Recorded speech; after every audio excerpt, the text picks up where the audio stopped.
Here today for another milestone achievement that is registered by the Banjul City Council under the leadership of Her Worship the Lord Mayor of Banjul in terms of addressing the waste management situation in Banjul. So in that regards, understanding that we are in the situation of COVID-19, so I will just allow the speakers to come and make their statement. So I will invite the CEO of Banjul City Council. We're here today to commission these two compactors for the City Council's cleansing services. So on that occasion, I am welcoming everybody to this very important occasion, especially to the Managing Director of the Ports and team. I am supposed to do the opening remarks and do the welcoming too at the same time. But like I said, I have a very important point to say here, apart from the welcoming. Is the fact that I want to acknowledge the emerging relationship between the Banjul City Council and the Gambia Ports Authority. I've been here for getting to about 20 years in the council and 15 years as the CEO. But if I make a recall, when it comes to tax, when it comes to cooperation between the ports and the Banjul City Council, I'm not saying there was none. I think I should be well understood. I'm not saying there was none. But what I'm seeing now, if it was 10% now, it has reached a bit of 95% if I'm not mistaken. So on that note, I would take the opportunity to thank our Lord Mayor and also the Managing Director of Ports and the team. Because what used to be taught as not being possible, we're seeing now that it's being a possibility. Chairman of the GPA Board of Directors, the Permanent Secretary, Minister of Transport, Works and Infrastructure, the representative of the Ministry of Lands and Regional Administration, colleagues here present, members of staff of the Banjul City Council, members of the press, all other protocols observed. It is a momentous occasion for us in our partnership in what we call the Integrated Port and City Council Sustainable Development Project. We see it as a mega donation to the city in its efforts to ensure cleanliness of the city of Banjul. These two compactor trucks cost the GPA through the procurement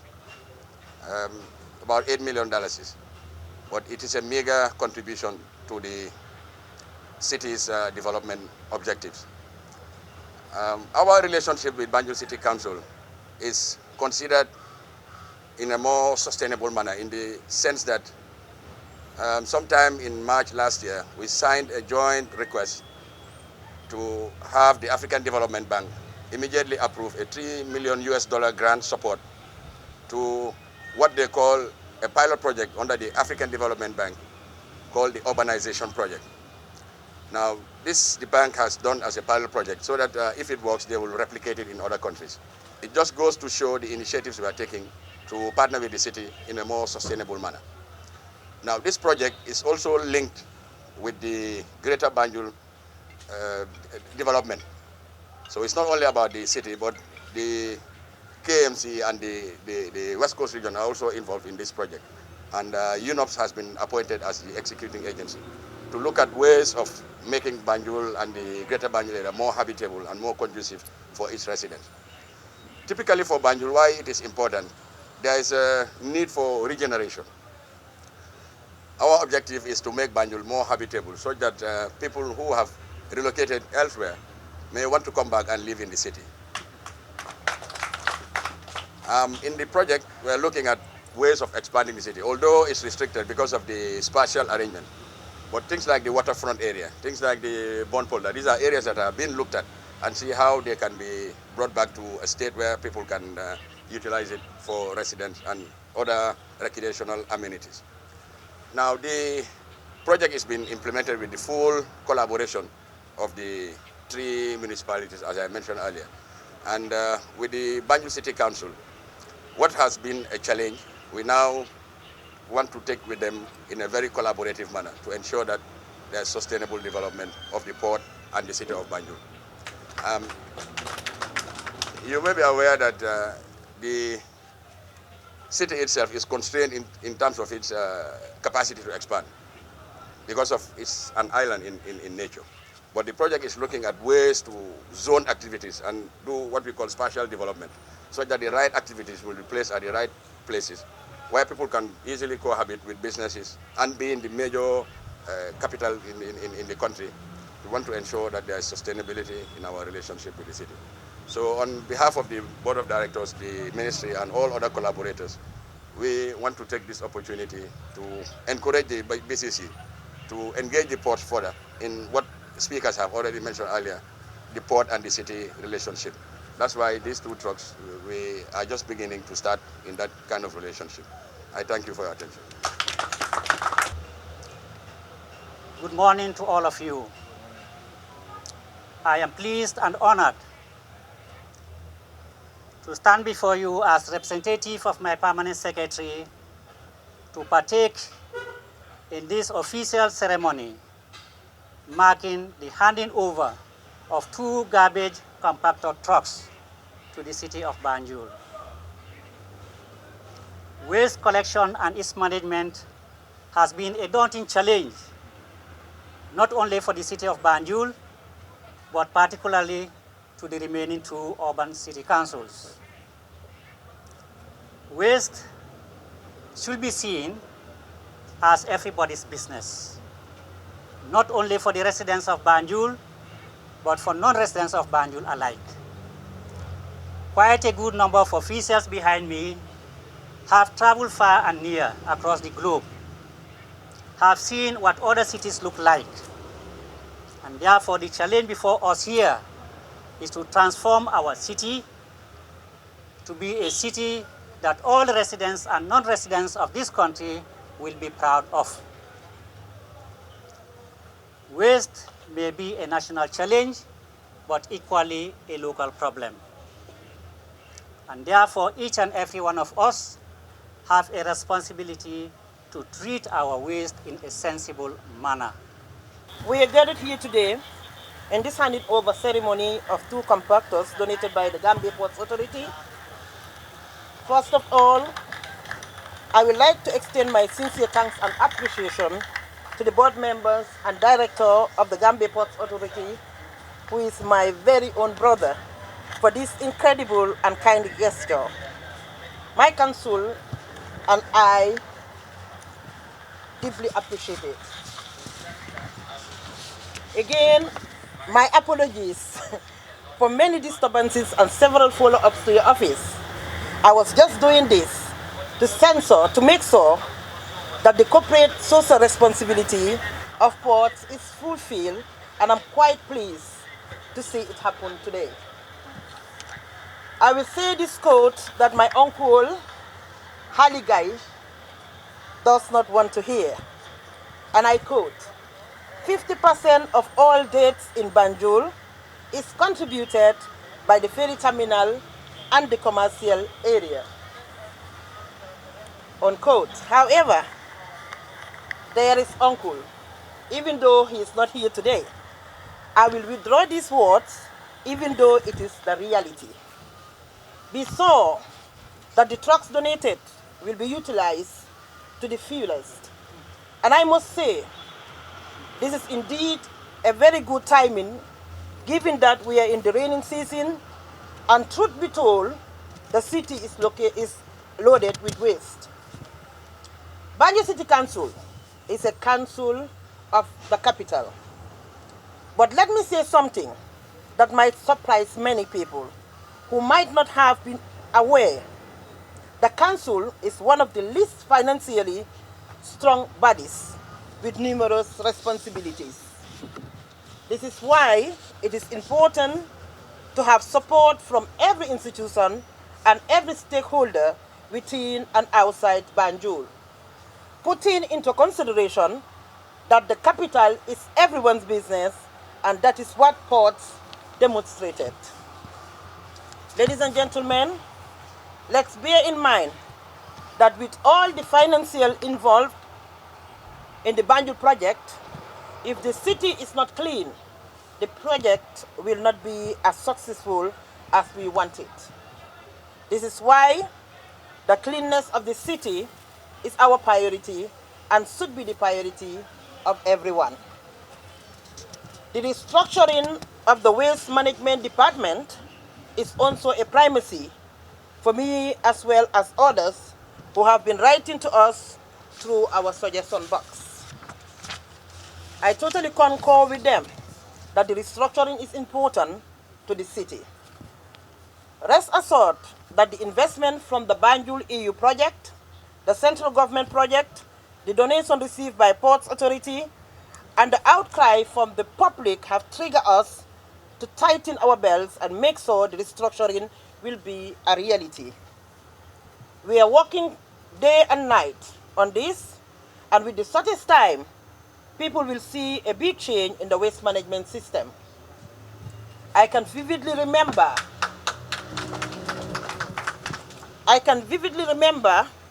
some time back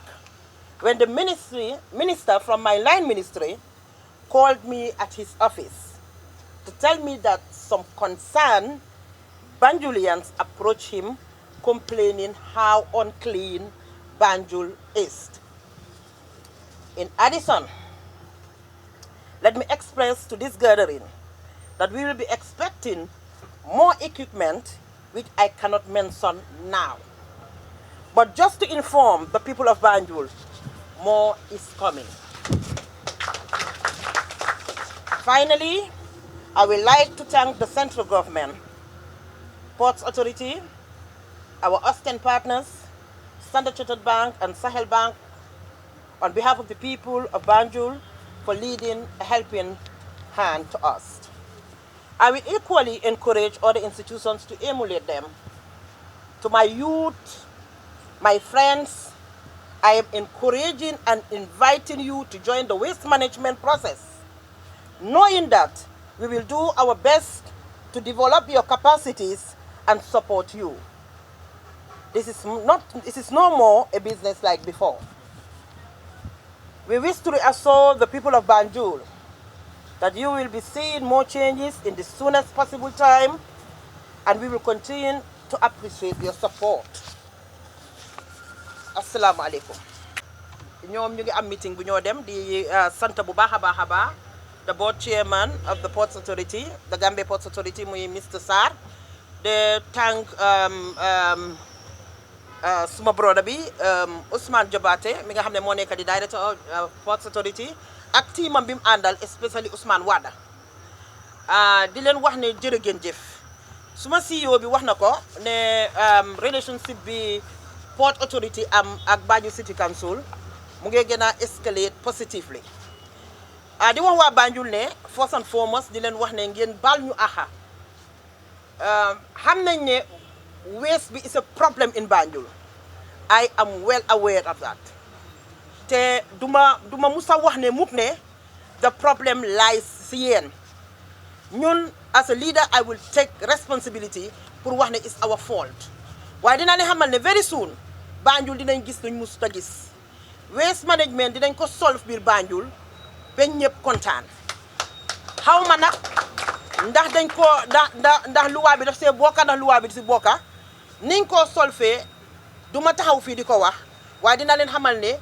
guddi ak bëccëg ñu ngi cee liggéey te inshallahu rabbi we have a benchmark pour a bench date pour wax ne xëj na fii ba December waste management moom kenn du ko waxati Banjul su jaree man meeyo bi sax ma simeeku futteeku takka suma ndigali sol suma tubéy ak suma boots génn ci biti dinaa make sure ne dinaa lead the fight waaye waste moom biir Banjul su neexee yàlla dinañ ko solve. Di leen sant nag bu baax a baax Port Authority macha allah aw ma seen fay yàlla laa leen bàyyee waaye dama ne seen corporate responsibility la ñoo def parce que ñoom itamit ñu ngi fii biir Banjul fii di fi operate. Dinaa leen gërëm bu baax a baax nit te saa yu ma fogee seen bunta yi mu yomba the concept or the mindset behind that mooy ne ñoom from the board chairperson the managing director ak most of team am bi yëpp Banjul lañ juddoo Banjul lañ yaroo xam nañ problème yi Banjul te pare nañoo ànd ak man pour ñu saafara problème yi Banjul ku nekk xam na ne Port Authority mu ngi nekk directly under the responsibility of Bailamin Jobe, who is the Minister of Works. moom itamit dëgga ku nekk xam na ne may Bailamin duñu juboo waaye ñuy koy wax rek waxalal yàlla pare na pour takku ba dëgër pour make sure ne dina ma jàppale ñu gis ne lu bari dina change Banjul man na comme li ma dee wax si luñ ma boole from day one dinaa si bokka for the interest of Banjulians waaye loo xam ne tamit boolewuñ ma si from day one du ma mun a jékki-jékki rek dugg ci waaye dinaa leen wax ne am na yu bari yoo xam ne dinaa ko bàyyi mu dem because of the interest of Banjul te Banjul dina gis ne musta gis maa leen di wax ne nag ne liggéey Banjul business yi ku nekk la dama bëgg a ñëpp bokka si ñëpp jàpp si ñu xam ne it's not the mayor alone people are here dañoo ñëw liggéey si te Banjul moo leen di fay dama bëgg a jël opportunité bi pour wax ne mbépp kuy liggéey Banjul City Council bu la oree peng ne amuloo fi business pour liggéey fii ngir yàlla dama laa ñaan nga dem it will be no more business as usual no more business as usual nit ñi dañu fi teg pour ñu deliver te gis naa ne buñ deliver wut ñoom si seen boppa ñooy àndaa nit ñi di saaga meeyo bi kon man dara waruma lu dul ma takku ba dëgër àndaa suma CEO ak suma soldat yi suma député meeyo baa ngi nii ak suma councilors ñu meeg soo ne la ñu Banjul santa def nañ ko li ma wax mooy bañu ma ku ma ci mere wallahi bañu ma ku ma ci mere parce que bu méttee rek ñu ne meeyo bi doo dégga mukk ñu ne councilor sangam meeyo bi lañ dee wax maa ngi dégga lu nekk maa ngi gis jàng naa 2 years along the way jàng naa lu bari dama ne seetuma ci buti kenn ku pare pour liggéeyal Banjul rek you are welcome ku pare wu pour liggéeyi Banjul pour liggéeyal Banjul demal ba lañ la faa fekka parce que ñun fu mu nekk local government service commission bi rek la ñoo xaar ñu ngi leen di xaar ñoom ñi nga xam ne ñoo fi war a des wallahi dinañ fi des ñu fi war a des dinañ fi génn te su neexee yàlla ku fi génn rek waa Banjul dinañ xam ne nekkutoon di fi def dara waaye nag li ma wax mooy ku paree liggéey you are welcome ñoo yow ba géej ga far kon maa ngi leen di wax ne jërë ngeen jëf yal na leen yàlla fay yéen mi fi ñëw yëpp Ous Jobaate maa ngi la ñaanal ñaani xaas di ñaanal comme li ma wax maa ngi ñaanal central government Banjul City Council comme ni ma ko waxee dafa nekk City Council bu capital bi ku nekk foog na aduna li ci biiram la am waaye Banjul City Council dafa nekk ndeysaan council boo xam ne dafa ndóol waaye nag lu mu ndóol tam du tax ñu fool suñ xaan si rek taxaw li ñu nit ñi santa dinañ ko def ba mu jeex am nañ ñaari at beneen ñaari at bi xew mooy takk sa ndigga boo amut buum rek boo ebul nga dem jërë ngeen jëf salaamaaleykum lim laajte mu ne gis na ne ñu ngi wax affaire réforme te gis naa ne council si not only Banjul City Council council su bari ni ñu ñëw rek toog su weer bi dee ñu fay la ñu dem dinaa la waxal leena nag it will be no more business as usual man tamit maa la wax loolu du melati business du melati noonu li xewoon démba ñiy toog nañ toog bu baax a baax nañ téye seen computers yi nañ nekk si Facebook bi nañ def lu leen neex bu leen neexee sax buñ liggéey nañ ñëw ba foo ñu dem su weer bi dee Banjul City Council fay leen I have to be very frank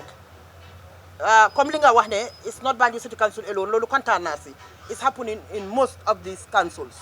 waaye dama la bëgg a wax ne bu Banjul City Council bi boobu li ñoo xaar rek mooy we are just waiting for the local government service commission pour ñu tontu ñun mun a execute luñ bëgg a def du nekkati as business as usual doomi Banjul yaa ngi jooy ñu ngi indi seen complaints every day am na département soo xam ne sax amuñ njëriñ simply because ñu jël redundant leen sax def ko si waste management is more important than ñu ñëw industrie su ngoon jotee ñu dem ñibbi su ñoo saaga Banjul City Council ñoom si seen boppa ngaa gis ñu nekk at the forefront di saaga waaye because of guilt moo leen bugg a rey yow li nga yaaxa ñu ko jagar dangaa ñëw nga dimbale ñu bokka jagar ko waaye doo si bokka di si yaaxa because yaa ngi bëgguloo people blame la so you want to put all the blame on the institution bi ngaa liggéeyal te institution bi safut la dangaa bàyyi nga dem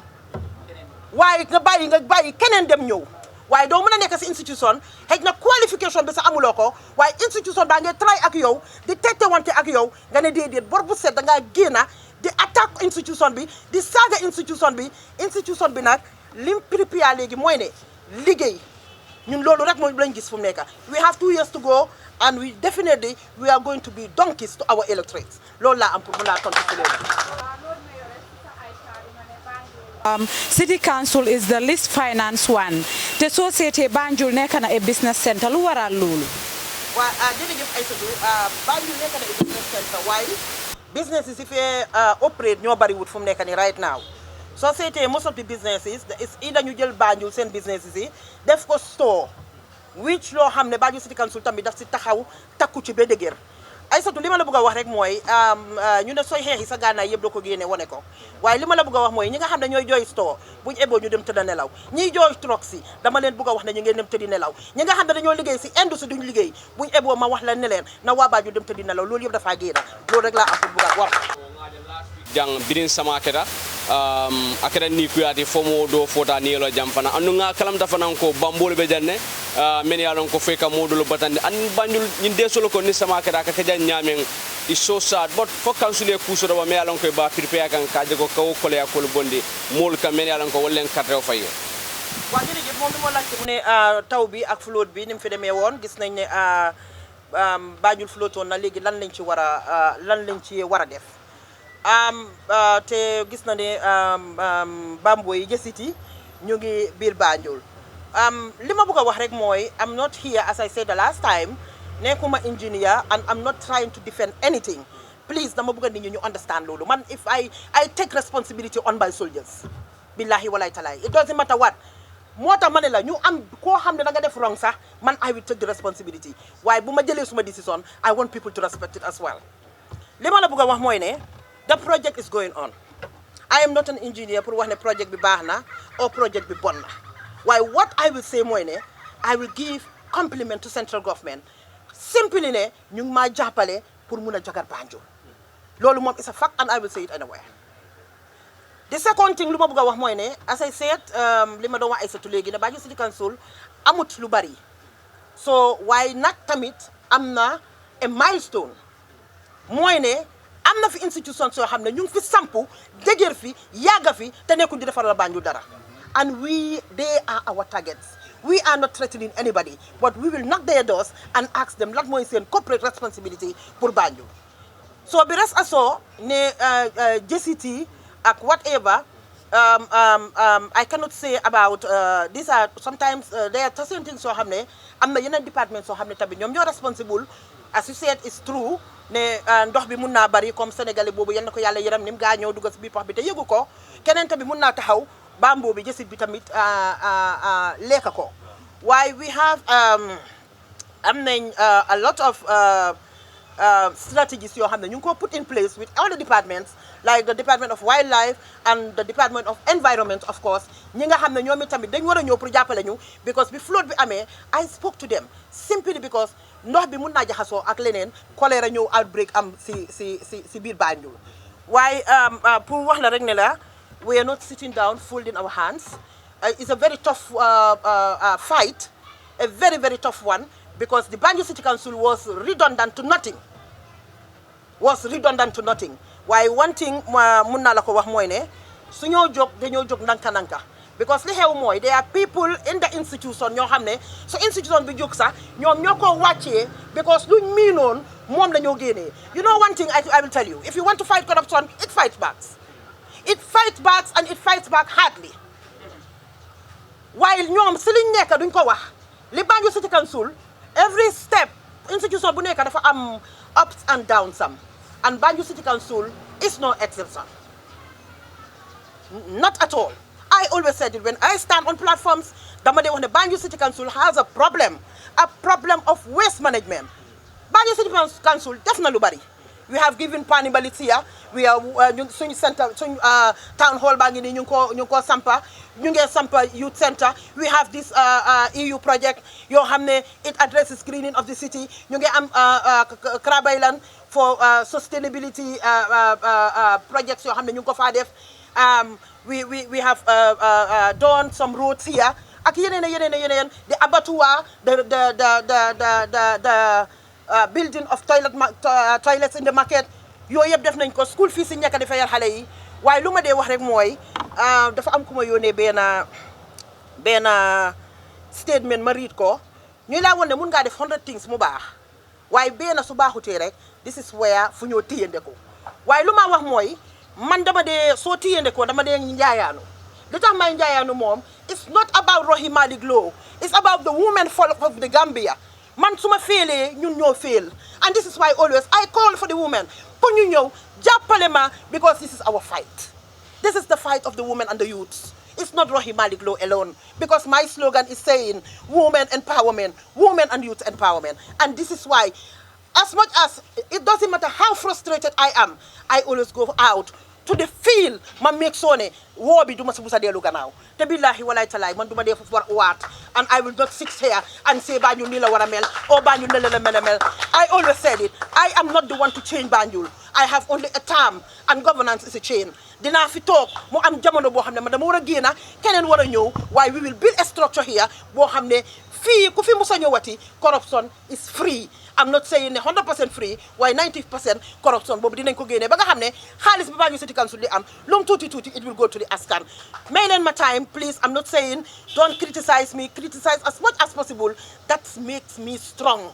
Lolu moo maa may doole moo maa make strong. That makes me to tell my lieutenants now you need to go to the field and fight. So do it and do it constructively. I thank you very much. These trucks nekkuñ operational at this moment. Balaa nit ñi di fonda xëy na ëllëg rek la because we have people ñoo xam ne dañ leen di yónnee ñu dem train yi they will be going very soon to experts pour ñu train leen and we don't call them drivers we call them operators because li beneen façon gi technology la amee so ñoom ñooy dem ñu train leen ba pare we will send at least 10 people ñu dem train yi suñ train yi ba ñëw ñoom si la ñoo génnee yi fekk nag mu am yeneen yoo xam ne tamit macha allah dina fa tegu su ko defee ñu dem thank you very much.